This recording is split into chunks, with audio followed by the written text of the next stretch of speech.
um privilégio a gente poder estar aqui, né? E para mim tem sido uma honra, um privilégio, uma dádiva de Deus mesmo, a gente poder abrir a palavra de Deus, meditar, aprender. Amém? E eu sei que alguns estavam aqui com a gente na outra vez que eu estive aqui, e talvez você queira também, ao final, perguntar alguma coisa referente àquilo que foi o que a gente compartilhou da vez passada, e eu quero tirar tempo aqui também para a gente poder conversar um pouco aqui sobre a palavra que Deus tem colocado no nosso coração para essa noite. E é bom sempre lembrar que quando eu entendi de Deus esse desafio, esse chamado, essa direção de Deus para estar aqui com os irmãos, em momento algum eu entendi que eu estaria aqui para estar pregando, para estar, enfim, não é a proposta de uma mensagem. O que eu sinto no coração é a proposta de uma meditação. A gente está aqui meditando, e isso quer dizer que a gente vai pensar sobre a mesma coisa várias vezes.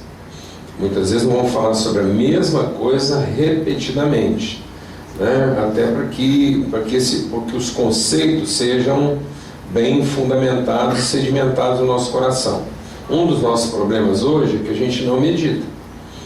E uma das receitas, se não a receita para uma vida bem-sucedida, para que a minha vida seja bem-sucedida, o segredo de uma vida completa, bem-aventurada, a certeza de que tudo na minha vida vai caminhar para um fim proveitoso, é meditar na palavra de Deus. Esse é o segredo da bem-aventurança. Bem-aventurado é o homem que medita, que ele não anda, ele não vivencia, ele não estabelece as suas trajetórias de acordo com aquilo que é a maneira humana de pensar. Ele não pauta a sua espiritualidade a partir da sua humanidade, mas ele orienta a sua humanidade a partir da sua espiritualidade. Amém, amados? Então ele tem consciência da sua natureza espiritual, e isso determina o homem que ele é. Então não é o homem que eu gostaria de ser que determina o tipo de espiritualidade que eu tenho. Então a minha espiritualidade ela não pode ser uma projeção das minhas expectativas, mas a minha humanidade tem que ser uma concreção e uma manifestação das minhas convicções de fé. Amém? Amém. Então não é o homem que eu gostaria de ser, é o homem que eu sei que sou. E aí eu tenho que trabalhar para cada dia mais ser coerente e correspondente ao homem que Deus diz que nós somos. Então essa é a bem-aventurança, eu tenho que meditar nisso, isso tem que ocupar o meu entendimento, orientar minha maneira de pensar, que é o que Paulo está dizendo lá. Se eu quiser experimentar qual é a perfeita, boa e agradável vontade de Deus, eu tenho que sacrificar a minha maneira humana de pensar e ser transformado por uma nova maneira de pensar. Amém? O entendimento vai sendo transformado. Então quando Deus falou para Josué que daria para ele uma terra prometida e que ele seria bem sucedido no projeto de Deus na vida dele, o segredo qual foi? Medita para que você saiba exatamente como é que você vai fazer, segundo a orientação que eu estou te dando. E eu farei você herdar, eu te darei a terra que eu te prometi. E quanto mais você meditar, mais ousado você vai ser. Então o que faz a diferença entre um imprudente e um intrépido? O que é intrepidez e o que é estupidez?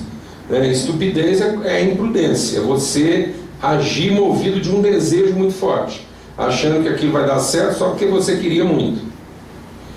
Agora, intrepidez é você não ter receio nem medo de enfrentar, inclusive os seus sentimentos, porque você está firmado numa convicção. Amém? A coragem de enfrentar, inclusive, as suas emoções. Amém? Então, ser forte, corajoso, tenha bom ânimo. Então, quando eu tenho essa disposição, essa boa vontade que vem de Deus, que é uma promessa de Deus, paz e boa vontade. Essa é a promessa de Deus. Quando eu tenho paz no coração, quando os meus pensamentos estão harmonizados com os pensamentos de Deus, isso vai gerar em mim um bom espírito, uma vontade que seja boa. Minhas obras serão boas porque os motivos das minhas obras são bons. A vontade é igualmente boa. Amém? Não adianta fazer a coisa certa se o motivo é ruim. Enfim, então a gente quer meditar nessas coisas. Por isso que na vez passada a gente falou um pouco sobre fé, tratando essa questão da fé que precisa amadurecer, nem muitas vezes a nossa fé não está amadurecendo, ela não está evoluindo, e a fé que não amadurece, ela é crença. E às vezes a gente vai ficando mais religioso do que maduro, né? Então a gente vai ficando criança velha. A gente envelhece com os mesmos anseios, com os mesmos desejos, com as mesmas carências de quando a gente era menino. Alguém está entendendo o que eu estou falando ou não? Né? Então hoje muitas vezes é comum você encontrar na igreja criança velha. Ele ficou velho, ele está velho, mas, e não aprendeu, ele não se desenvolveu. Amém? Pronto, acho que agora. Amém. Então eu quero ler com vocês um trecho da Palavra de Deus. A gente vai ler alguns trechos aqui.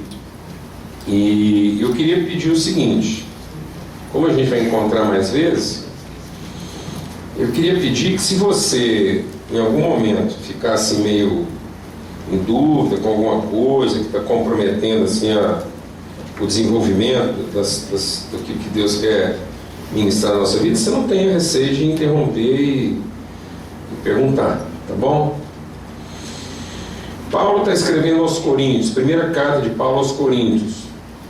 Essa carta à igreja de Corinto, ela é interessante porque é uma carta à igreja, e uma igreja onde não faltavam habilidades, uma igreja que estava profundamente familiarizada com manifestações de poder. Então havia toda uma conceituação de poder e de liturgia, né? Então essa igreja era uma igreja relativamente grande, ativa, acontecia muita coisa, mas Paulo começa a fazer uma advertência de que essa igreja estava conseguindo conciliar, né, uma pseudo-espiritualidade com um tipo de carnalidade, assim, com uma forma carnal de ver a vida.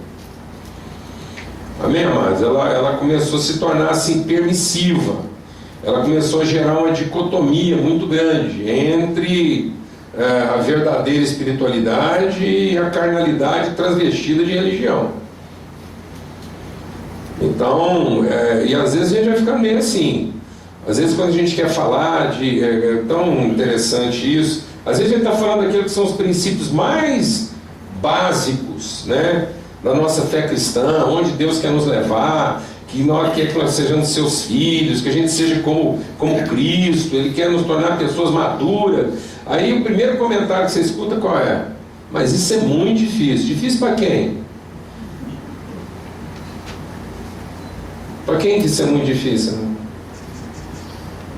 Vou te falar para quem que isso é muito difícil. Para a carne. Isso não deveria ser tão difícil assim. Glória a Deus, irmão. Aleluia. Posso ouvir um amém? Amém. Por que essas coisas vão ficando tão difíceis? Por que é tão difícil ter os mesmos sentimentos que houveram em Cristo Jesus? Vou te falar por que é difícil. Porque a gente quer ser carnal. A gente quer que Deus nos mantenha carnais. A gente quer que Deus aceite nossos apetites e está tudo certo. É difícil mesmo para a carne, porque ela vai ter que ir para a cruz. Glória a Deus, irmão. Deus. Estava compartilhando hoje com Samuel o projeto de Deus para a nossa vida. Quando Deus nos entregou o Evangelho, irmãos, não foi para nos ajudar a viver. O Evangelho é para nos ajudar a morrer. Glória a Deus, irmão. Amém? O Evangelho não é para você viver bem. O Evangelho é para você morrer bem. Amém? Amém. Aleluia. Aleluia. Então, no fundo, Deus não é glorificado na sua vida. Deus é glorificado na sua morte. A alegria de Deus está em que você morra bem. Glória a Deus, amado. Glória a Deus. Você morra por um bom motivo, com dignidade, cumprindo seu propósito. Amém? Aleluia! Então o pastor, quando ele cria uma ovelha, ele cria ela para fazer o que com ela, irmão? Para que ele cria uma ovelha? Para enterrar ele? Não, amados. Ele servia a ovelha no jantar. Glória a Deus, meu irmão. Aleluia.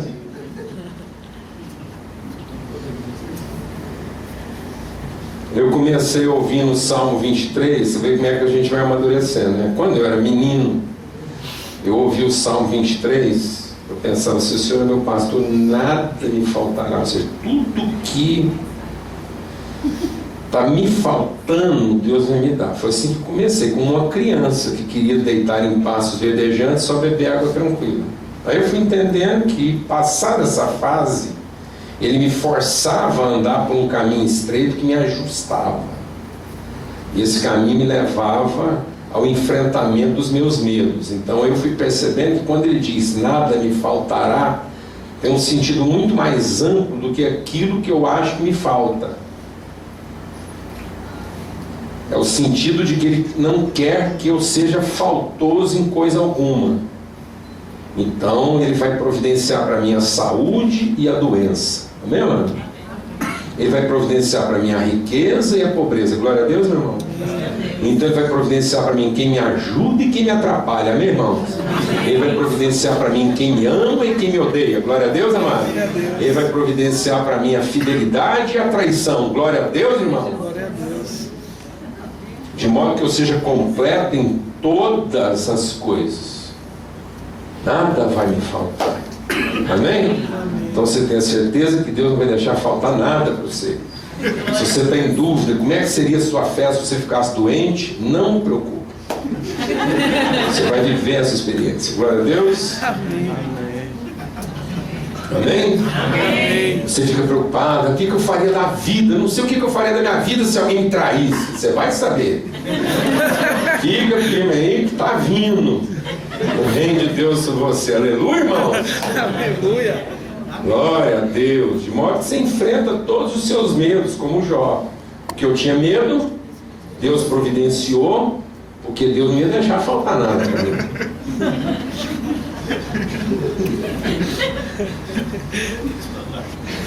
Amém?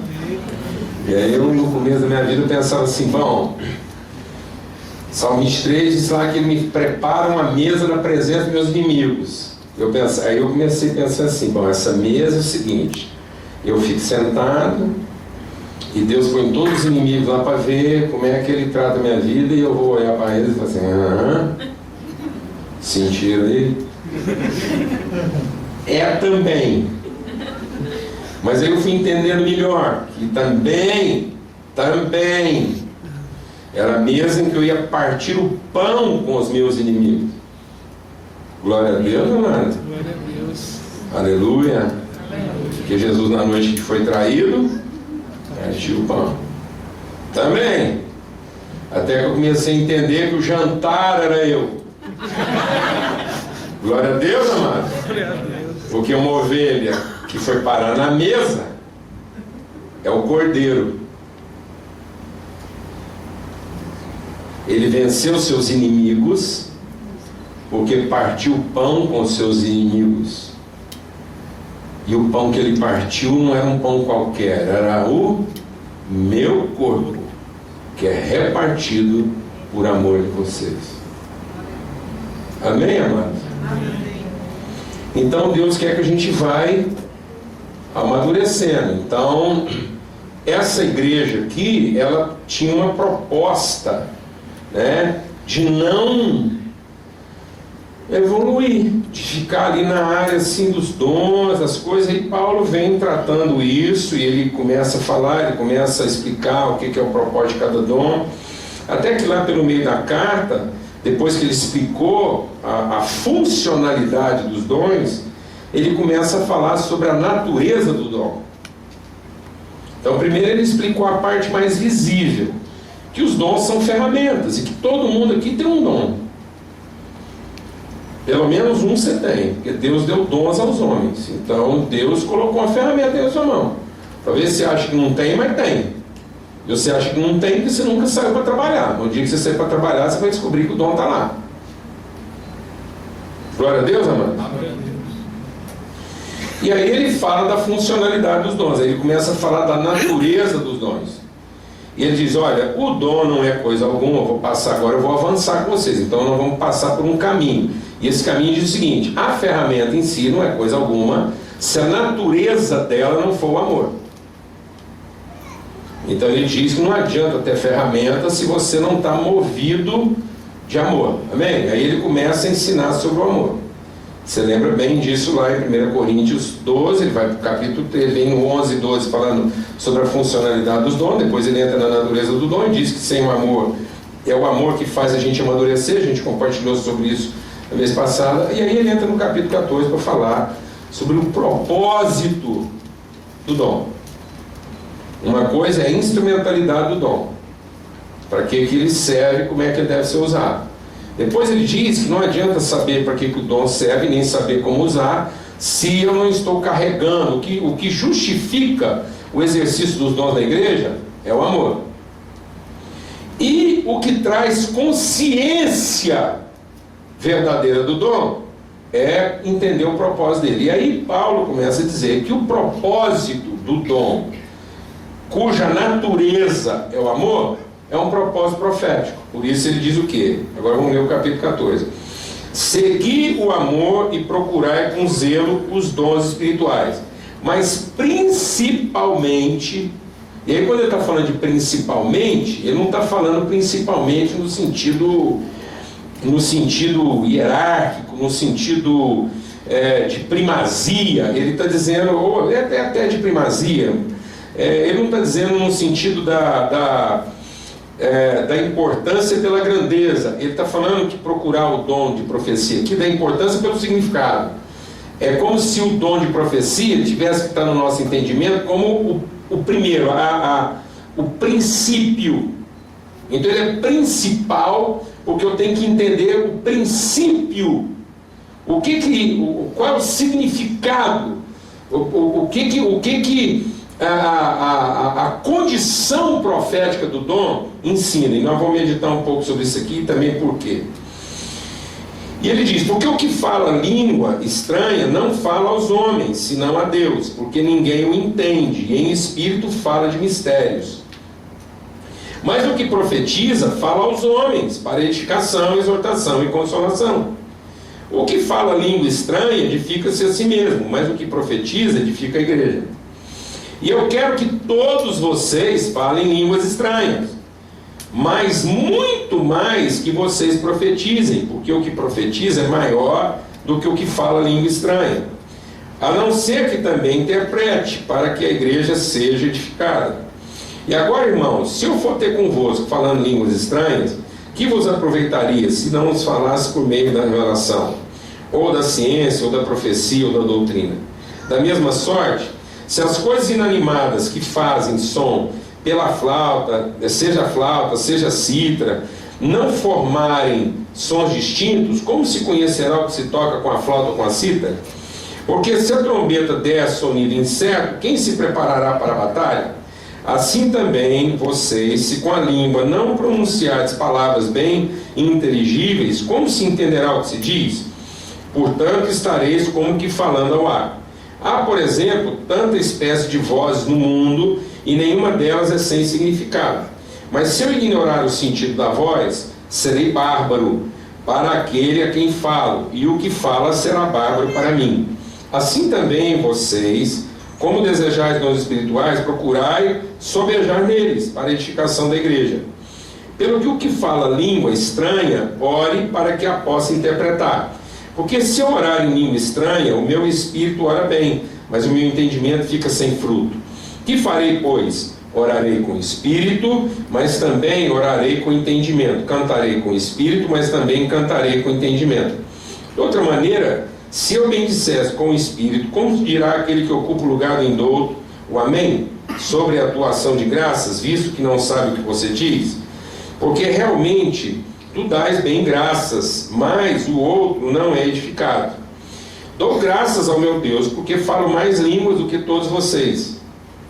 Todavia, eu antes quero falar na igreja 5 palavras na minha própria inteligência, para que possa também instruir a outros, do que 10.000 palavras em língua desconhecida. Irmãos, não sejam como os meninos no entendimento, não sejam mas sejam meninos na malícia e adultos no entendimento.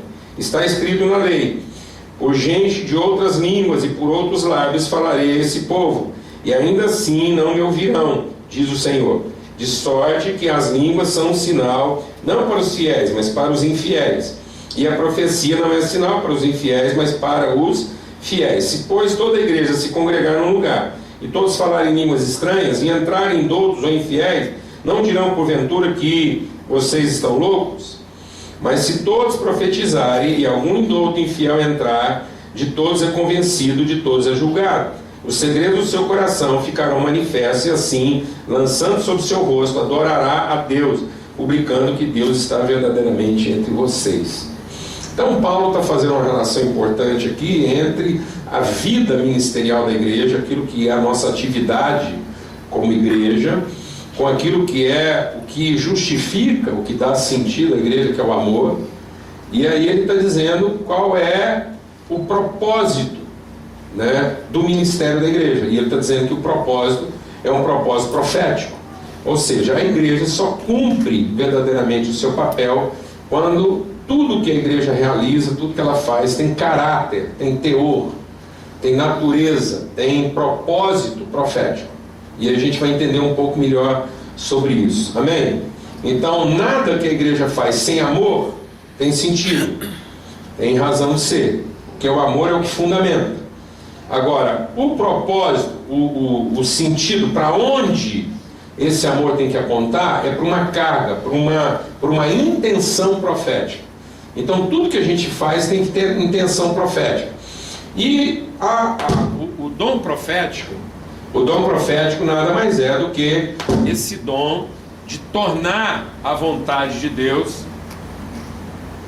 Deixa eu usar aqui. Porque você está se esbarrando, vou levantar aqui, não dá não? Não. Deixa eu pegar. Pronto, começando. Então, tudo que a igreja faz tem que ter esse teor profético. E o que é o profeta? O profeta é o que comunica, é o que transmite, é o que traz a revelação das coisas ocultas, não entendidas. Então, o profeta nada mais é do que um tradutor. É alguém que consegue traduzir na linguagem das pessoas aquilo que são as realidades invisíveis de Deus e a vontade de Deus. É isso que seria o dom profético. Então, o que Paulo está dizendo é que ele gostaria que todos na igreja fossem profetas. Porque, na verdade, a igreja só cumpre o seu propósito se ela é uma comunidade profética. Então, a comunidade profética da cidade é a igreja. Por isso a palavra de Deus diz que onde não há profecia, o povo se corrompe. Então a cidade está corrompida porque a igreja não está cumprindo o seu papel profético.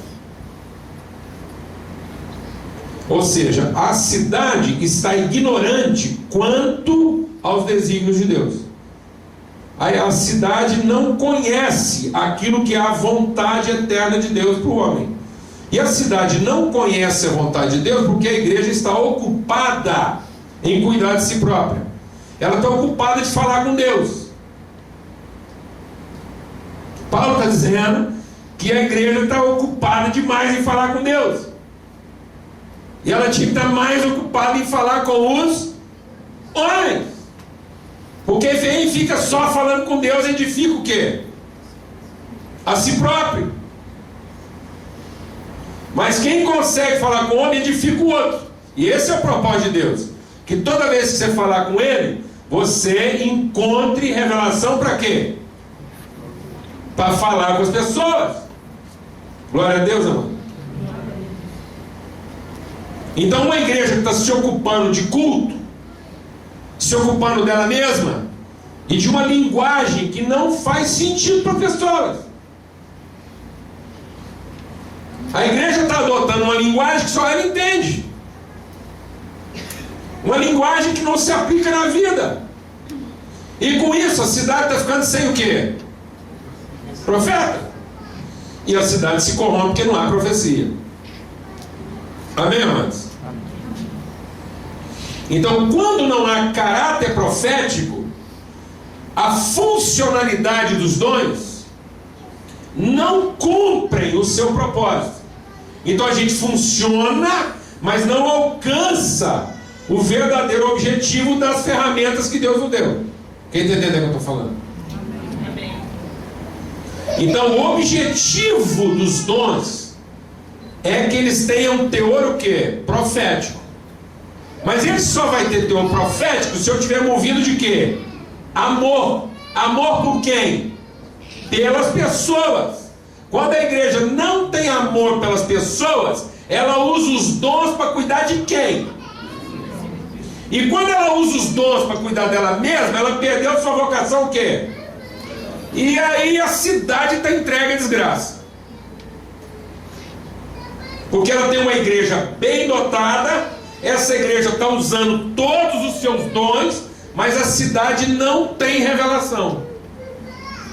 Porque a cidade não entende o que a igreja está fazendo com os seus dons. Quem está entendendo o que eu estou falando aqui? Faz sentido isso ou não? Então isso é grave. Por isso que quando Jesus olhou, se você olhar lá em Lucas no capítulo 13, quando Jesus chegou para Jerusalém, o que é Jerusalém? Qual é a metáfora de Jerusalém? O que Jerusalém representa? Quando a Bíblia fala da Jerusalém terrena, a Jerusalém terrena quem é, amados? É Babilônia, é Agar com seus escravos. Então Paulo chamou Jerusalém terrena de religião. Paulo chamou Jerusalém terrena de filhos da servidão. Gente que se ocupa do serviço, mas não se ocupa da relação. Quem está entendendo o que eu estou falando? Então, quando eu não reconheço a relação e transformo a relação numa prestação de serviço, é a esposa que se tornou prostituta. Então, qual a diferença entre a prostituta e a esposa? É o que elas fazem? Não, elas fazem a mesma coisa.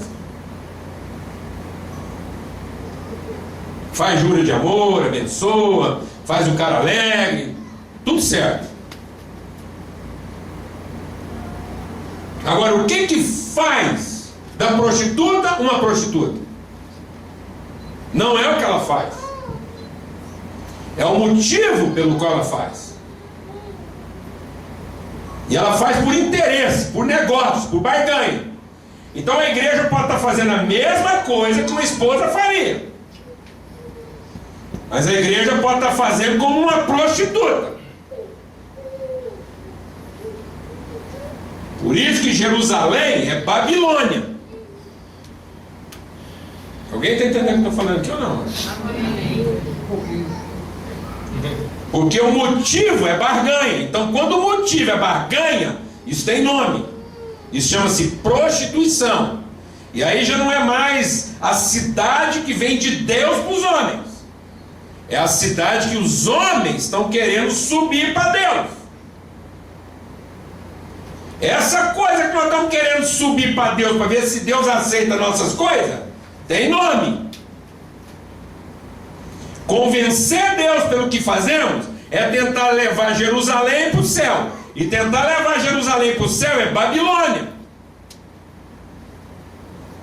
Jerusalém não é a que sobe, Jerusalém é a que desce. Glória a Deus, amém. A Jerusalém que tenta subir é Babel. Essa coisa construída pelos homens, que tenta tocar Deus onde Ele está, não é Jerusalém. É a Jerusalém terrena. É Agar com todos os seus filhos. É a mãe de todas as prostituições. É Babilônia. E quando Jesus olhou para essa Babilônia, essa coisa religiosa de querer alcançar Deus com as suas obras, ele olhou e falou assim: Jerusalém, Jerusalém, você é matadora de profetas. Então o que Jesus lamentou em Jerusalém, irmãos? O fato de não haver o quê? Profecia. E por que não havia profecia? Porque a cidade se entregou à barganha. A cidade se entregou aos dons fora do seu propósito. A cidade se entregou aos dons para edificar quem? A si própria. E não para edificar a cidade. A igreja se entregou aos dons para salvar quem? Fala para mim, mano. A si mesmo. Usou todos os seus dons para falar com Deus e não para falar com quem?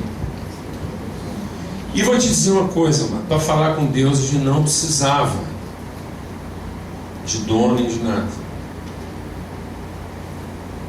Para falar com Deus bastava gemidos inexprimíveis.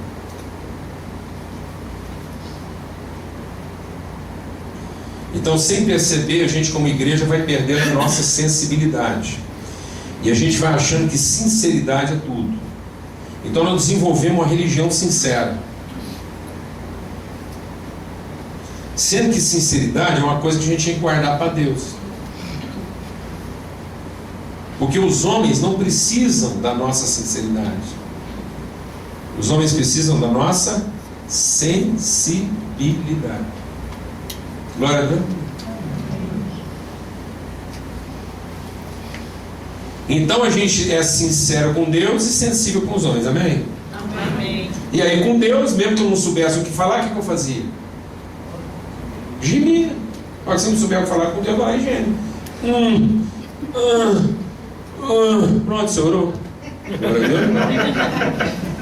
Se era para resolver seu problema, foi a melhor oração que você já fez na vida. Porque você gemeu, você não sabia nem o que pedir, então o que Deus fizer vai estar tudo certo.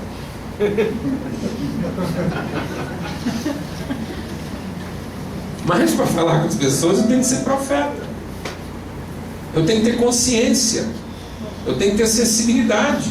Eu tenho que ter entendimento. E a igreja está com preguiça de desenvolver o quê? Entendimento. Ela está com preguiça de meditar. Ela está com preguiça de entender qual é a sua vocação, o trabalho que isso dá. Porque ela quer transformar a sua espiritualidade para trazer Deus, tocar Deus e atingir Deus. Então a gente vai ficando religioso sem perceber. Então, para a gente entender melhor esse conceito, vamos entender o que aconteceu com o homem. Quando Deus criou o homem, vamos entender a estrutura do que o homem é composto. Quando Deus criou o homem, Ele juntou barro, Ele juntou aquilo que é a nossa realidade físico-química. A gente é composto de uma combinação de elementos que estão organizados de maneira físico-química. Então ele foi juntando isso está em toda uma composição lá de corrente, de tudo. Então ele criou uma massa com funções vitais, eletromagnéticas, orgânicas, químicas, pronto. Aí ele soprou nesse homem o fôlego da vida. Ele foi lá e ligou a chave. Quando ele soprou nesse homem um espírito, que não é um espírito do Deus, é um espírito vindo de Deus, amém? Ele deu ao homem uma condição espiritual, amém? Então quando Deus soprou no homem natureza espiritual dentro de uma natureza carnal, isso formou em nós uma alma, que é a capacidade de desenvolver uma consciência. Então a nossa consciência seria formada da combinação dos impulsos, sentimentos e reações da nossa carne associados à nossa percepção, entendimento das realidades espirituais. Então a alma estaria equilibrada porque ela estaria exatamente no meio das coisas invisíveis, espirituais, e das coisas visíveis da carne. Quando o homem pecou, e ele pecou por quê? Porque ele ouviu a carne antes de ouvir o Espírito. Amém, mano? Ele procurou atender seus impulsos e desejos antes de seguir uma orientação espiritual que ele já tinha recebido. Quando ele fez essa inversão de que, deixa Deus ministrar o seu coração, quando o homem inverteu esse processo na vida dele, em que as coisas espirituais são formadas a partir das carnais, ele morreu. Porque o homem funcionava bem na medida em que a sua consciência era formada a partir de um movimento espiritual que fazia a carne funcionar. Quem está entendendo o que eu estou falando? Então a carne está lá, parada. Quando houve sopro, quando houve movimento espiritual, então o movimento espiritual fez a carne se movimentar, agir. Quando essa carne se movimentou por uma ação espiritual, isso formou uma consciência, a alma, está tudo certo. Mas quando um movimento da carne quis produzir realidades espirituais, o homem morreu. Porque a vida não é da carne para o espírito, a vida é do espírito para a carne, não é mesmo? Morreu. Quando ele morreu, pode falar, irmão. Não era Deus que vinha falar com o homem? Oi? Não era Deus que vinha falar com o homem, não era? Isso, então ele falava, e aí tudo que o homem ia fazer era segundo o movimento espiritual. Quando o homem deixou de seguir primeiro a orientação espiritual para seguir primeiro a orientação da carne, ele morreu. Ele não levou em consideração o que Deus tinha dito, amém? Então Deus conseguia falar para o homem porque o homem tinha o quê? Um espírito. Então havia um ponto de conexão, amém? Quando Deus soprou o espírito no homem, ele soprou uma conexão. É como se Deus fosse lá e ligou o homem na coisa espiritual. Então, de onde vinha a vida? A vida vinha do espírito. Amém, mano? A hora que o homem seguiu a carne, ele rompeu a realidade espiritual, mas ele não perdeu sua alma. Não foi a alma que morreu. E nem vai morrer. Morreu o quê? O espírito. E a partir daquele momento, a alma humana passou a ser conduzida por quem? Pela carne. Então a única voz que o homem ouve é a voz de quem? E a carne fica tentando devolver para o homem o quê? O espírito. Alguém está entendendo o que eu estou falando aqui ou não?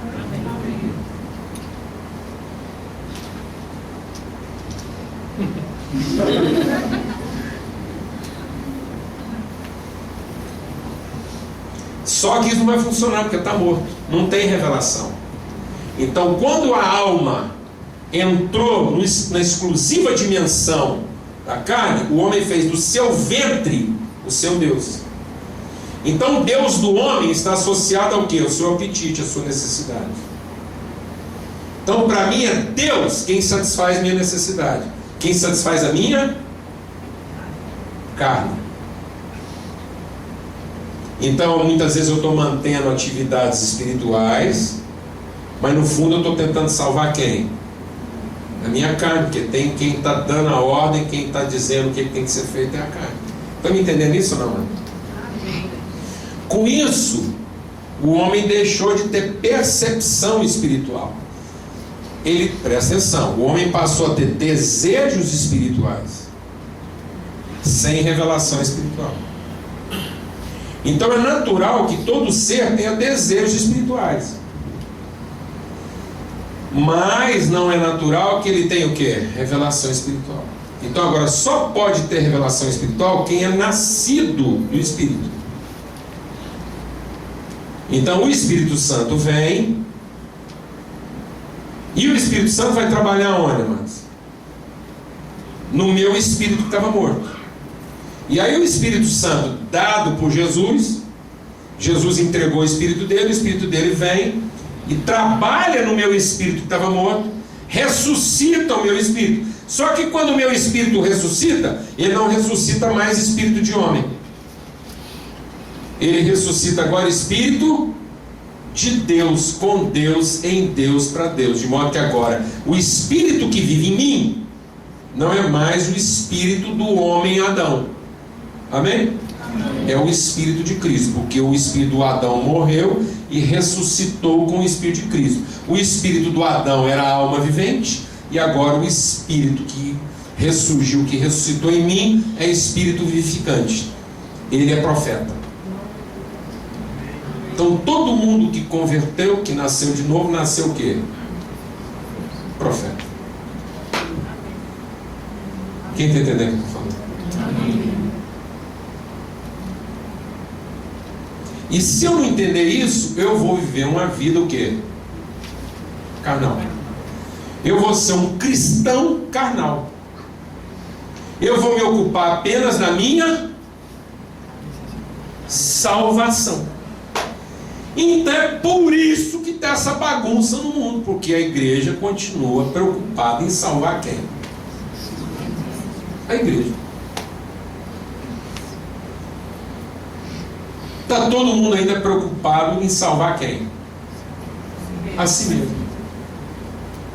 Então falta profecia. Para a gente entender isso melhor, o que acontece? A nossa dificuldade é que toda vez que fala de profeta, presta atenção no que o Espírito de Deus quer ministrar no nosso coração. Toda vez que a gente fala de profeta, nós já incorporamos a ideia de que profeta é o cara que vê o futuro. Alguém está entendendo o que eu estou falando aqui ou não? Ah, aquele cara ali tem dom de profecia. O que quer dizer isso? Ah, porque ele falou uns tremados e tal. Presta atenção. Quem tem o dom de ver o futuro não é profeta, é prognosticador. E Deus abomina os prognosticadores. Dar prognóstico é abominação. Adivinhar o futuro é abominação para Deus. Até porque Deus mandou a gente não ficar ansioso com o dia de amanhã, então não fazia sentido ele mandar alguém para tranquilizar nós quanto ao dia de amanhã. Quem está entendendo o que eu estou falando aqui? Amém. Então o profeta, ele não é profeta que ele fala de amanhã. O profeta, ele é profeta que ele fala de hoje. Ele traz para o dia de hoje uma referência eterna. Então nós ficamos com a sensação de que o profeta estava falando do futuro, porque ele não estava falando do futuro. O profeta só é profeta quando ele fala das coisas eternas e não futuras. Amém? Vou explicar isso melhor para não ficar bagunçado. Presta atenção. Nós temos a tendência de achar, vou falar bem devagarzinho, se tiver uma dúvida, você interrompe. Nós temos a tendência de achar que eternidade é um tempo longo. Quem está acompanhando o raciocínio? A gente não acha que a eternidade é um tempo que nunca acaba? Que vai ficar aquela coisa, aquele tanto de dia, zilhões de anos. É por isso que a eternidade fica parecendo um trem assim meio, né? Enfadonho. O que vão ficar fazendo esse tempão todo lá? Esses luzes. Os anjos vão ter que ficar lá igual aqueles animadores de resort, já viu? Aí todo dia a gente amanhece no céu, os anjos vêm, hoje piscina! Aí no outro dia, tá, você dorme, cansado, piscina, aí vem um anjo, ô gente! Todo mundo acordado, hoje é trilha no céu! Aí vai essas coisas, ele vai lá. Não. Aí hoje vai mudar de nuvem, tá? Hoje vamos lavar as nuvens, tá? Então, não, eternidade. Deixa Deus ministrar o seu coração. Eternidade não é um tempo que não acaba. Eternidade não é uma sequência de dias. Eternidade é um único dia que de tão intenso não acaba. Amém. Então a eternidade é o dia na sua plena luz. Então nem vai ficar mais escuro, nem tem jeito de ficar mais claro. Então a gente pode experimentar a eternidade agora, porque a vereda do justo é como? Luz, que vai brilhando até se tornar dia perfeito. Nem escurece, nem clareia. Glória a Deus, irmão. Desculpa. Por que que a gente consegue contar os dias? Por que para nós eternidade é uma sequência de dias? Por causa das noites. Se não fosse as noites, a gente não conseguia separar um dia do outro. Então o que faz separação entre um dia e outro? A noite. E o que representa noite? Representa treva, escuridão, falta de luz. Então, para mim, os dias são diferentes porque eu não tenho luz entre um dia e outro. Quem está entendendo o que eu estou falando? Então é como se eles fossem interrompidos, mas os dias só são interrompidos por causa da minha ignorância. Amém, mano? Por isso que a Bíblia diz: a tristeza só dura, mas a alegria vem pela Então por que a gente fica triste? Porque tem noite. Se não tivesse noite, eu ficava triste. Então, não fosse a escuridão que vem sobre a minha vida, e escuridão representa o quê? Treva. Treva representa o quê? Falta de luz. E luz representa o quê? Revelação. Então, não fosse a falta de revelação, eu não ficaria triste. Então, não são as coisas que estão me deixando triste. Por que eu estou ficando triste, mano? Falta de revelação. Tanto que o salmista, no Salmo 139, ele diz assim: agora entende. Se eu subo, o Senhor está lá. Se eu desço, o Senhor está lá. Tudo que acontece na minha vida, o Senhor está lá. O Senhor me conhece quando eu nem forma tinha ainda. E o Senhor me entristeceu no ventre da minha mãe. Agora eu vi a luz. E agora que eu vi a luz, eu descobri que para o Senhor o dia e a noite são a mesma coisa. Porque para o Senhor luz e trevas é uma coisa só. Glória a Deus, amado. Então, no dia que eu ver a luz, não haverá mais trevas. Glória a Deus. Se não haverá mais trevas, todos os dias se tornarão um só. Porque se eu tirasse todas as noites da história, se eu tirasse todos os pontos de ignorância da história, o que sobraria, mano? Sem as noites, só haveria um dia. O dia que se chama hoje. O dia que eu vi a luz. Glória a Deus. Então o que é eternidade? Eternidade não são muitos dias. Eternidade é a plena luz.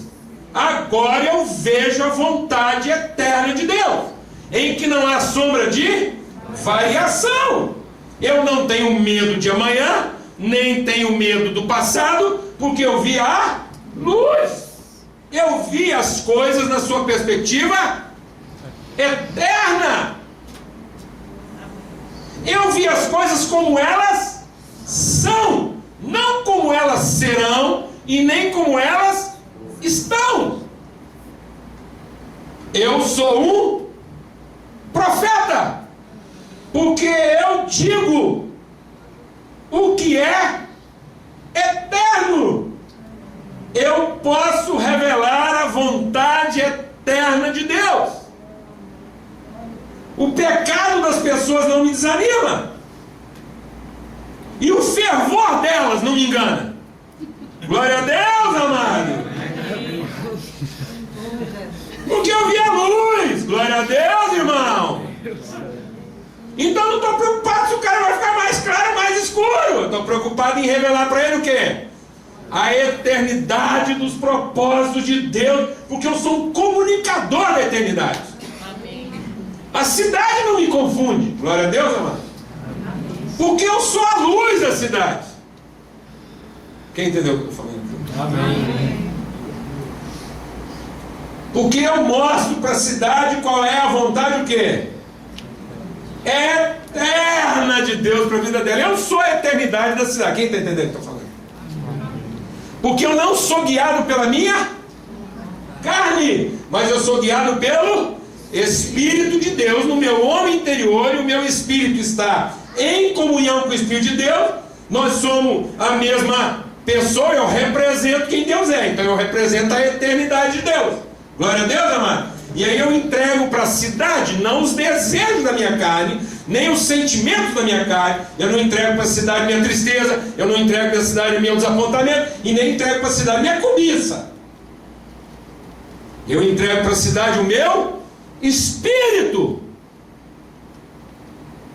E o que vivifica, amado? O que traz vida para a cidade? A letra que a igreja fala? Não, o espírito com que a igreja fala. Então não adianta a gente ficar falando com a cidade, se o espírito que está falando com a cidade não é o Espírito de Deus. Não adianta eu continuar pregando para a cidade, se eu quero que a cidade se converta a mim, para ser a cidade que eu quero, e não a cidade que Deus quer que ela seja.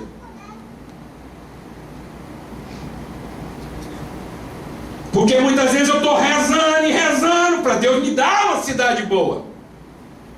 Porque como crente eu mereço morar numa cidade boa. Uma cidade que me dá bom emprego, uma cidade que me dá uma boa escola. Mas eu não quero ser o profeta dessa realidade. Eu quero ser o primeiro beneficiário dela. Então a cidade ficou sem o quê? Fala para mim, irmãos.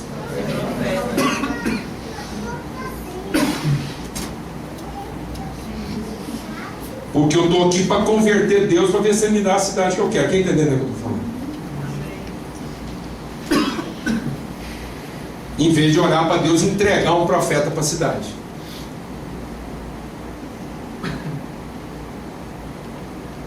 Amém?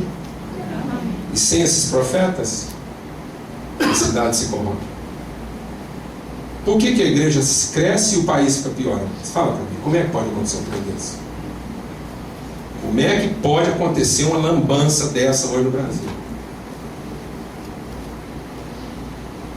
Os estádios se enchendo de louvores e o país mergulhado em escândalo, roubo, desgraça, tudo que não presta acontecendo nesse país. É porque está faltando louvor? É porque está faltando reunião de oração? É porque Deus ainda não entendeu o que nós estamos querendo que esse país seja? Não, nós é que ainda não entendemos o país que Deus quer que ele seja. E para esse país ser o país que Deus quer que ele seja, Ele enviou para cá os seus profetas. Alguém está entendendo o que eu estou falando? Como é que você mata um profeta? Te dou uma receita de como é que você mata um profeta. Lá em 1 Reis, no capítulo 32, e lá em Jeremias, não Jeremias, Ezequiel, desculpa. Acho que é Ezequiel 14.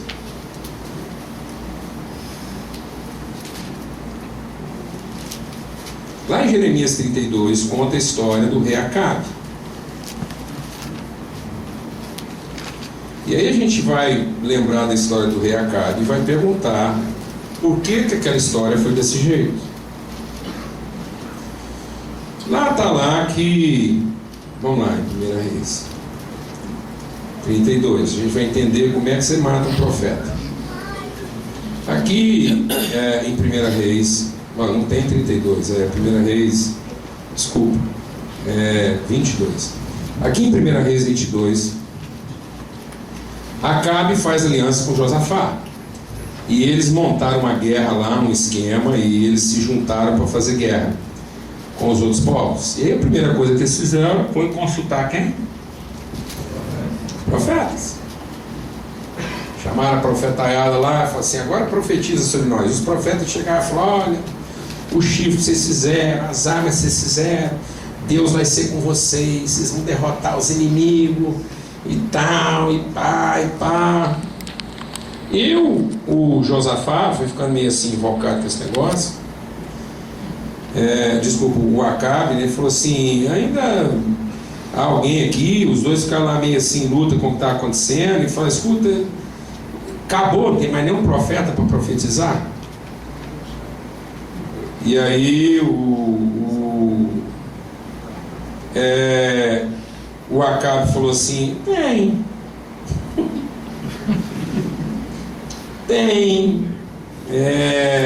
Micaías aí, mas ele não é um bom profeta, não. Ele não é um profeta assim dos bons. Os bons para falar tudo. E o Acabe estava querendo ver se levava o Josafá na conversa. E aí falou: não, mas chama ele lá e fala: rapaz, ó, eu vou te falar, vou chamar ele, mas ele só profetiza o mal contra mim. Aí chamaram. Micaías veio e tal. Foi aí, Micaías, profetiza. E aí sabe o que Micaías fez? Micaías falou exatamente tudo o que os outros profetas tinham falado. Tudo aquilo que o Acabe e o Josafá queriam ouvir. Aí o Zedequias desceu e enfiou a mão na cara dele lá e virou queimar o rolo. E o Acabe ainda falou assim: eu falei para você, Josafá, esse cara nunca profetiza o bem a meu respeito. Mas como que não? Ele falou exatamente o que todo mundo tinha falado. Mas é porque o Acabe já entendeu. Foi, esse cara nunca falou bem contra mim, agora ele está falando o que todo mundo falou. Ele está com ironia. Esse cara não vale nada. Esse profeta, ele quer ver minha cadeira. Aí resolveram inquirir o Micaías para saber o que está acontecendo. Presta atenção na história que o Micaías contou. Ele disse assim: vive o Senhor, verso 14, e que o Senhor me disser eu falarei. Eu vi, e vindo ele ao rei, o rei lhe disse: Micaías, iremos tal, Amate. E o rei lhe disse: até quantas vezes te conjuro que não me fales senão a verdade em nome do Senhor? Então o profeta disse o seguinte: vi todo Israel disperso pelos montes como ovelhas que não têm. Quem repete essa frase? Jesus. Eu olho para Jerusalém, é uma cidade sem alguém que não lhes mostra o quê? É uma cidade sem profeta.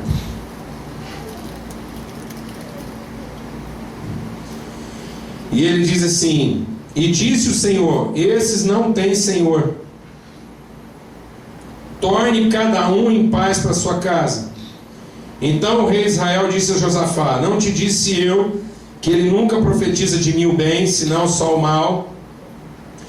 Então disse ele: ouve, pois, a palavra do Senhor. Viu o Senhor assentado sobre o seu trono, e todo o exército do céu estava junto a ele, à sua direita e à sua esquerda. Presta atenção, isso aqui é grave. Deus está no trono, com exércitos aonde? À direita e à esquerda. Não precisa nem explicar, amém? Glória a Deus, irmão. Esse aqui é forte. Fala que no fim todo mundo trabalha para Deus, os anjos e os demônios. Glória a Deus, irmão. Aleluia, irmão. Aleluia, irmão. Glória a Deus. Quando Deus precisa de um serviço sujo lá, ele libera um capeta. Glória a Deus, irmão. Está tudo na roda coleira lá. Quando Deus juntou os seus exércitos, quem estava no meio deles? Fala, não escutei. Satanás. E Satanás já estava indo embora e Deus falou assim: Satanás, vem cá. Então você vem, vim dando uma volta aí. Viu alguma coisa? Não, tudo normal. Já vai sair de novo, já. Para Satanás o assunto já tinha encerrado. E Deus vira para ele e fala assim: não, e Jó? Foi bom o senhor falar em Jó.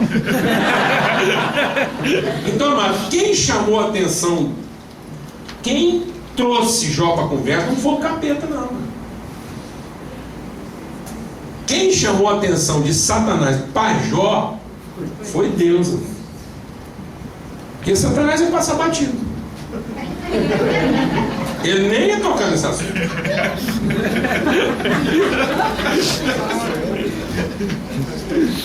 E aí ele falou: pois é, e aí? Do jeito que o senhor trata ele. Aí Deus pegou e soltou a coleira do cachorro. Alguém entendeu o que eu estou falando? Eu falei: então pode ir lá. Faz o que só um capeta sabe fazer. Que eu estou precisando fazer um serviço na vida de Jó que só um capeta pode fazer. E aí você entra e sai. Você começa onde eu deixei você começar, e você vai terminar exatamente onde eu disse que você termina. Glória a Deus. Na sua opinião, que estava à esquerda é o diabo. Hã? Que estava à esquerda é o diabo.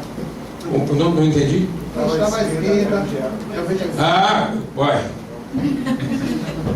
Ele é que fala que vai ficar as ovelhas direitas, os bodes à esquerda, não fui eu, então. Assim, entendeu? Ele é que vem separando desse jeito há muito tempo. Faz tempo que Deus vem separando desse jeito. Aí ele falou: tá lá, uns do lado do outro. Então disse o Senhor: presta atenção, mano, que essa conversa aqui é grave. Quem induzirá Acabe para que ele suba e caia em Ramote de Gileade?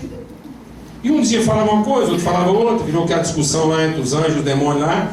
Então saiu o espírito. O espírito estava onde? Ou estava à direita ou estava à esquerda. Agora saiu um espírito do meio daquele trenheira lá.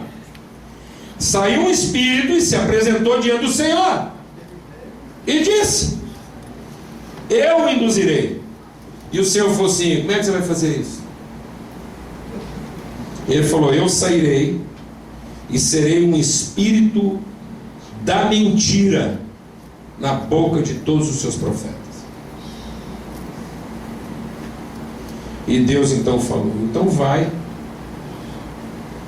e faça isso, e você vai induzi-los e vai prevalecer. Pode ir lá fazer isso. Palavra grave. Palavra grave. Assim, pois, eis que o Senhor pôs o espírito da mentira na boca de todos esses teus profetas, e o Senhor falou mal contra você. Você quer ver onde é que está baseado? Abra sua Bíblia lá em Ezequiel capítulo 14. Diz assim: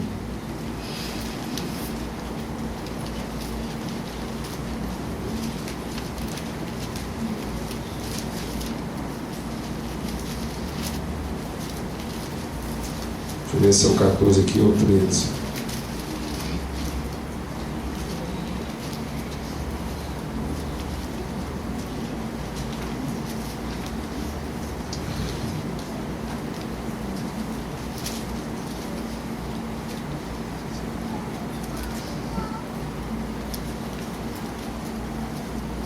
Aqui.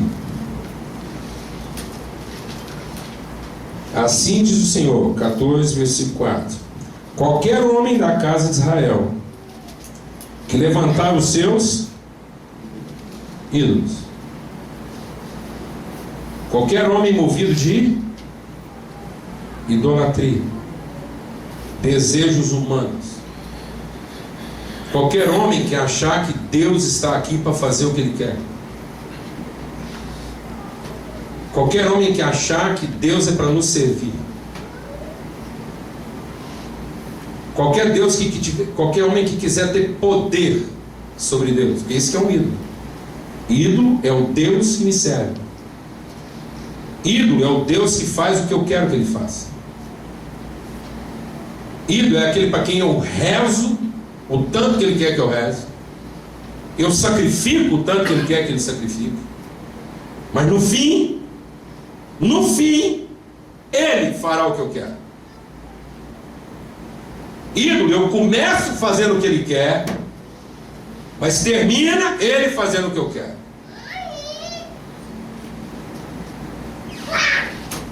Alguém está entendendo o que eu estou falando? Não?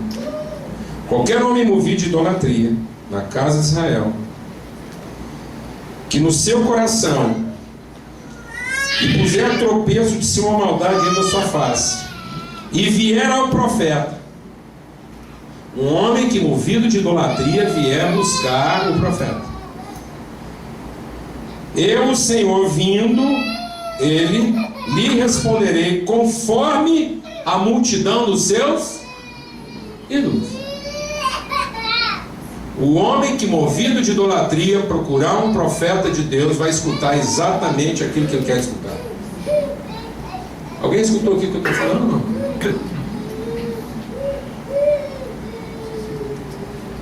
Por isso você entende por que há tanta profecia sendo satisfeita. Porque não é profecia. Não é a vontade eterna de Deus. Não é em busca da vontade de Deus que eu estou. É em busca da minha vontade. E quando eu estou em busca da minha vontade, sabe o que eu vou escutar do profeta? Exatamente o que eu queria escutar. E ele diz assim: para que possa apanhar a casa de Israel no seu coração, porquanto todos se apartaram de mim para seguirem os seus ídolos. Um povo que deixou de escutar o que Deus quer dizer para ele, para ficar dizendo o que quer dizer para os seus ídolos.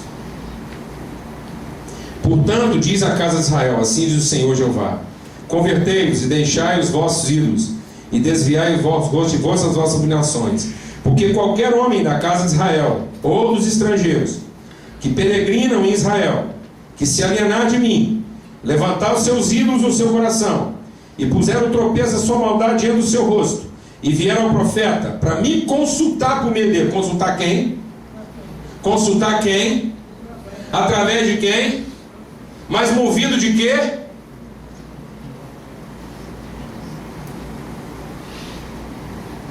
Gente movida de idolatria que procura o profeta para consultar Deus. Vou repetir devagar. Gente movida de idolatria que procura o profeta para consultar Deus. Não é outro Deus, não. Estou falando, vem consultar a mim. Vem aqui atrás do meu profeta, para que o meu profeta resolva as suas idolatrias. Então eu vou dizer para vocês o que vai acontecer. Deus falou: eu, o Senhor, responderei por mim mesmo. Porei o rosto contra tal homem, e farei dele um espanto, um sinal e um provérbio, e arrancá-lo-ei do meio do meu povo, e saberão que eu sou o Senhor. E se o profeta for enganado e falar alguma coisa, eu, o Senhor, é que persuadi esse profeta, e estenderei a mão contra ele, e o destruirei do meio do meu povo Israel. Levarão a sua maldade, como a maldade do que pergunta será a maldade do profeta.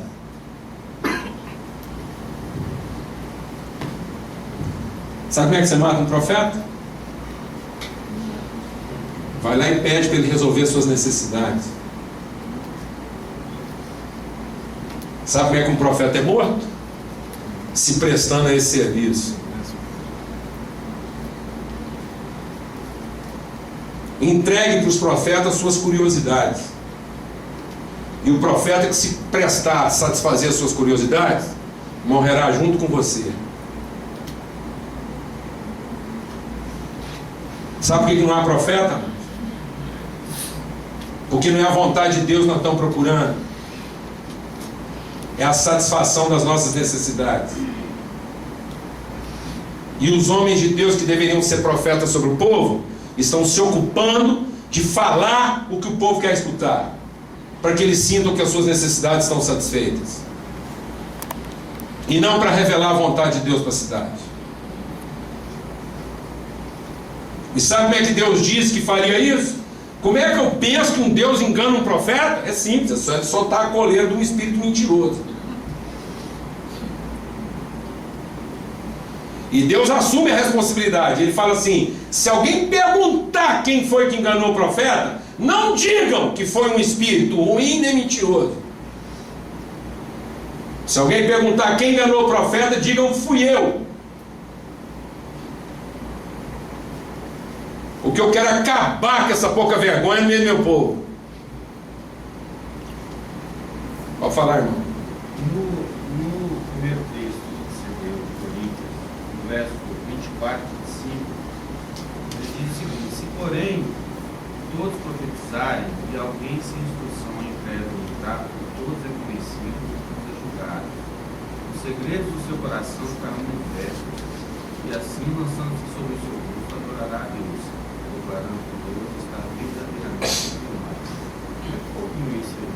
É isso. É que, o que são os segredos do nosso coração? São nossas cobiças, nossos desejos, nossa vaidade, aquelas coisas que a gente chama de boas e na verdade são ruins. Esses são nossos segredos, nossas mentiras, nossos enganos. Então, quando há profecia, o meu engano, eu paro de ter ilusões a respeito de mim, eu paro de andar segundo as minhas expectativas. O nosso problema hoje é que a gente vem para a igreja para atender às expectativas que nós temos de nós mesmos e das pessoas. Ou não é verdade? O nosso padrão de espiritualidade, a gente só é espiritual quando a gente atende a nossa expectativa. Eu só me acho espiritual porque finalmente as coisas aconteceram como eu achei que elas deviam acontecer. Quando eu fui arrebatado, quando eu tive uma visitação, quando aconteceu uma coisa do jeitinho que eu acho que tem que ser. Então eu só fui espiritual porque finalmente a minha expectativa de ser esse ser espiritual poderoso foi alcançada. Eu não sou espiritual quando eu sofro, eu não sou espiritual quando eu sou humilhado, eu não sou espiritual quando eu sou traído, eu não sou espiritual quando eu sou desapontado, eu não sou espiritual quando eu sou perseguido, eu não sou espiritual quando a minha voz não é ouvida. Então isso é engano. Isso é religião. Nós estamos alimentando a nossa ilusão. Nós estamos alimentando a nossa idolatria. E estamos ouvindo espíritos mentirosos, liberados da parte de Deus, para que a gente acorde e se quebrante e evoque o reino de Deus sobre a nossa vida. Eu vou te fazer uma pergunta bem básica aqui para a gente concluir. Qual é o horário da sua devocional?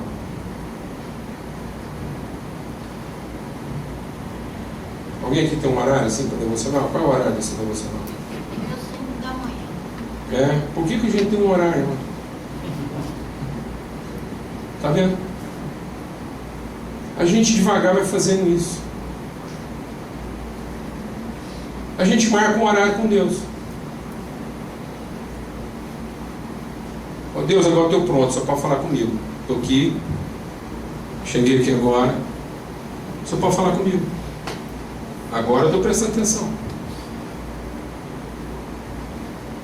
Por que não é o dia todo? Por que eu não tenho isso? Eu entendo. Eu estou falando para você o que eu faço. Eu sou do mesmo jeito. Nós somos todos assim. Por que nós não temos uma vida devocional? Beleza, eu marquei com Deus às 6 horas da manhã. E se ele quiser falar comigo às 3 da tarde? Sabe o que acontece com a gente, mano? Nós marcamos com Deus às 6. Aí ele tem que parar tudo e prestar atenção na gente, porque nós marcamos esse horário com ele. Porque o horário é minha devocional. E eu tenho certeza que agora Deus está prestando atenção. Porque eu marquei com ele, nós temos uma agenda aqui todo dia, 6 horas nós encontramos aqui para conversar.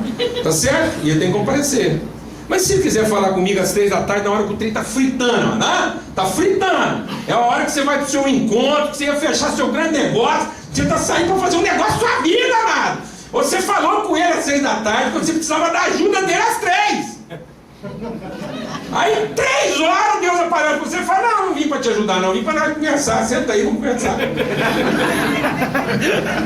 Você me chamou às 6 para conversar, agora estou te chamando às 3 para conversar, vamos conversar. Não, Deus, mas agora não é hora de conversar, agora é hora de você resolver o que nós combinamos às 6, velho. Não, eu quero é conversar com você, senta aí. Vamos bater um papo aqui numa atuação, não está entendendo, Deus, o que está acontecendo. É minha vida, Deus. Hoje, 3 horas da tarde, eu conversei com o senhor, eu avisei, falei: não, eu estudei. E eu vi que você gosta tanto de conversar comigo que eu resolvi vir para nós conversar.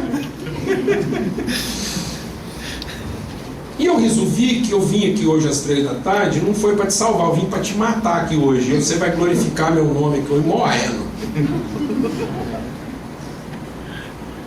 Aleluia, irmão. Glória a Deus, irmão. Nós conversamos com ele às 6 da tarde, estava tudo certo, ele encontra com ele lá de manhã, do dia, beleza? Então ele tem essa liberdade de chegar às 3 horas da tarde e falar assim: agora eu vim aqui para glorificar meu nome através da sua morte. Então você achou que eu vim aqui hoje para resolver? Eu vim para resolver mesmo. Hoje você vai morrer de forma gloriosa aqui. No seu enterro muita gente vai converter, eles vão cantar os hinos tudo que você gosta, vai ser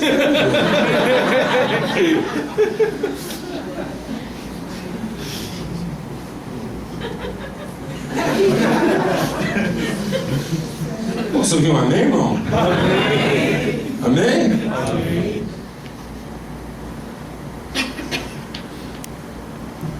Nós estamos entendendo como é que a gente está ficando, irmãos? Por Porque se Deus aparecer às 3 da tarde para falar que vai matar a gente, aí ele fala: Deus, esse negócio é esse, eu tenho que conversar nesse dia tudo com o Senhor. A gente combinou outras coisas. Não era bem isso que eu estava pensando. E nós vamos agarrar com Deus, amor. É o nosso Deus, é o nosso Senhor. O plano eterno dele para a nossa vida é bom. O que ele pensou lá na eternidade, que eu quero materializar agora, é bom. Eu falo com ele todos os dias porque eu quero que ele materialize o plano dele eterno através de mim, ou porque eu falo com ele todos os dias porque eu quero que ele realize os meus planos? Por que eu tenho tanta disciplina em falar com Deus? Porque todos os dias eu quero ouvir qual é o plano eterno dele para a minha vida. Porque todos os dias de manhã, quando eu falo com ele, eu digo: Senhor, examina os meus caminhos, vê se há em mim algum caminho mau. O que é um caminho mau, mano? É um caminho que não está de acordo com o eterno. Então vê se há em mim algum caminho mau e me devolve ao único caminho que é eterno. Eu só quero andar no caminho eterno. Quero ser um profeta. Eu quero andar no caminho eterno. Eu quero andar no caminho que o Senhor traçou lá na eternidade. Eu não quero que o Senhor ande comigo no meu caminho. Eu quero andar com o Senhor no seu caminho. Eu não vim aqui te pedir que o Senhor caminhe comigo. Eu vim aqui te falar que eu quero continuar te seguindo. Meus caminhos são menores, seus caminhos são mais altos. Eu não vim aqui para falar para o Senhor dos meus pensamentos. Eu vim aqui para aprender os seus. Que os seus pensamentos são mais altos que os meus. Outro dia eu estava conversando com a mãe. Eu vou encerrar porque você está muito tarde. Outro dia eu estava conversando com a mãe e ela virou para mim e falou: só que benção, meu filho. Eu vejo esse menino, um milagre. Eu olho para ele e fico pensando assim: ainda bem que eu carrei na oração, nunca desisti, fiquei firmada lá na oração. E Deus, olha o que Deus fez. Eu falei: pois é, irmã, se eu não tivesse orado assim, ele estava perdido. Deus não sabia o que fazer com ele.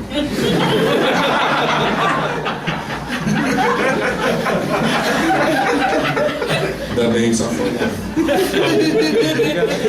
Já pensou? Um pão desse, Deus tinha perdido. Só me orou demais para Deus. Ainda bem que a gente é calvinista. Pelo amor de Deus, você me orou demais para Deus, irmão. Eu fico pensando na hora que a senhora falhar. Quantos podem morrer? Aí deixa eu fazer uma pergunta para a senhora, irmã. Foi a sua oração que manteve Deus no plano? Ou foi o plano de Deus que manteve a senhora orando?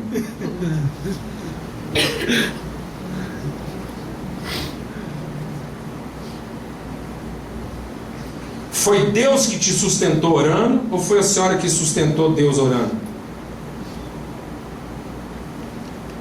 Porque se eu sustentei Deus com as minhas orações, eu não sou grato. Ele é que tem que me agradecer. Eu vou chegar lá no céu e Deus falar assim: muito obrigado. Obrigado. Se não fosse as suas orações, eu tinha perdido metade da igreja. Mas a gente não vai ouvir muito obrigado. A gente vai ouvir um: servo bom e fiel. Você me ouviu quando eu te mandei orar.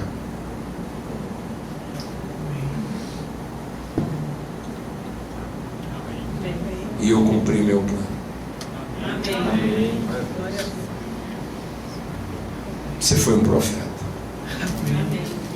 Você me ouviu e encarnou o que eu te falei. Eu não estou aqui para encarnar o que você pediu, mas eu te levantei para encarnar o que eu falei. E as suas orações encarnaram o meu amor pelos seus filhos. Glória a Deus. Amém. Glória a Deus. Glória a Deus. Sabe para que a gente ora? é para que a gente possa encarnar o amor de Deus pelas pessoas. É para que o verbo seja carne. Sabe para que a gente ora? Não é para Deus ser fiel.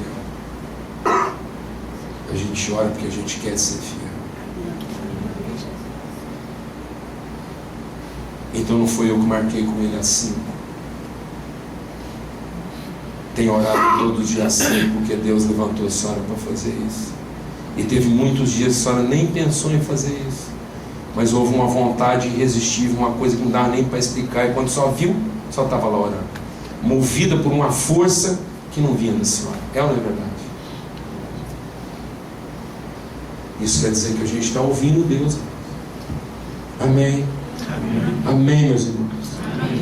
E do mesmo jeito que eu ouvi lá na hora que ele me levantou, a qualquer momento ele pode aparecer sem aviso prévio e começar a falar comigo de novo. Glória a Deus, irmão. E eu vou fazer o que ele falar comigo. Se ele mandar orar, eu paro tudo que eu estou fazendo e vou orar. Se ele mandar falar com alguém, eu paro tudo que eu estou fazendo e vou falar. Porque eu quero ser um profeta. Porque esse é o propósito de todo dom colocado em Deus na minha vida. Que naquilo que eu faço eu possa materializar o amor de Deus pelas pessoas. Então eu não oro para que Deus ame as pessoas. Eu oro porque essa foi a forma que Deus encontrou de fazer eu amar as pessoas. Glória a Deus. Amém. Em nome de Jesus. A cidade está à espera dos seus profetas. Gente que não anda atrás dos seus ídolos. Gente que não procura o profeta para fazer a sua vontade nem saciar suas curiosidades. Deus nunca mandou a gente procurar um profeta, mas Ele mandava os profetas procurar as pessoas. Você não precisa procurar um profeta. O profeta que você procura, ele não é profeta, é adivinho. Porque se ele fosse profeta, ele te procurava. Amém, irmã? Amém. Glória a Deus. Glória a Deus. Em nome de Jesus.